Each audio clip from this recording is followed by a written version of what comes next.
রাজধানীর পিলখানায় বিডিআর বিদ্রোহের নামে ৫৭ জন সেনা কর্মকর্তা হত্যাকাণ্ডের মর্মান্তিক দিনটিকে স্মরণ রাখতে প্রতিবছর ২৫ ফেব্রুয়ারিকে জাতীয় শহীদ সেনা দিবস ঘোষণা করেছে সরকার। রোববার মন্ত্রিপরিষদ বিভাগ থেকে এই সংক্রান্ত পরিপত্র জারি করা হয়েছে। এতে বলা হয়, সরকার প্রতিবছর ২৫ ফেব্রুয়ারি জাতীয় শহীদ সেনা দিবস হিসেবে ঘোষণা করেছে এবং দিবসটিকে জাতীয় শহীদ সেনা দিবস হিসেবে পালনের জন্য জাতীয় ও আন্তর্জাতিক দিবস পালন সংক্রান্ত মন্ত্রিপরিষদ বিভাগের ২০২৪ সালের ২১ অক্টোবরের গ শ্রেণীভুক্ত দিবস হিসেবে অন্তর্ভুক্তকরণের সিদ্ধান্ত নিয়েছে।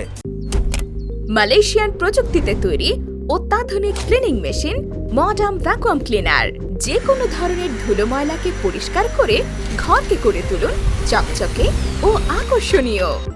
Modem, brand of luxury. পরিপত্রে এই সিদ্ধান্ত যথাযথভাবে প্রতিপালনের জন্য সংশ্লিষ্ট সব মন্ত্রণালয় বিভাগ সংস্থাকে নির্দেশ দেওয়া হয়েছে। ২০০৯ সালের ২৫ ফেব্রুয়ারি ও ২৬ ফেব্রুয়ারি পিলখানায় ৫৭ জন সেনা কর্মকর্তা সহ ৭৪ জনকে হত্যা করা হয়।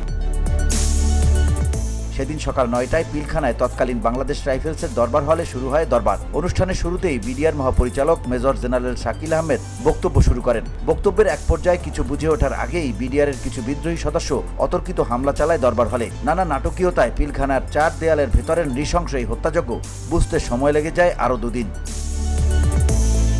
VOD Bangla news desk.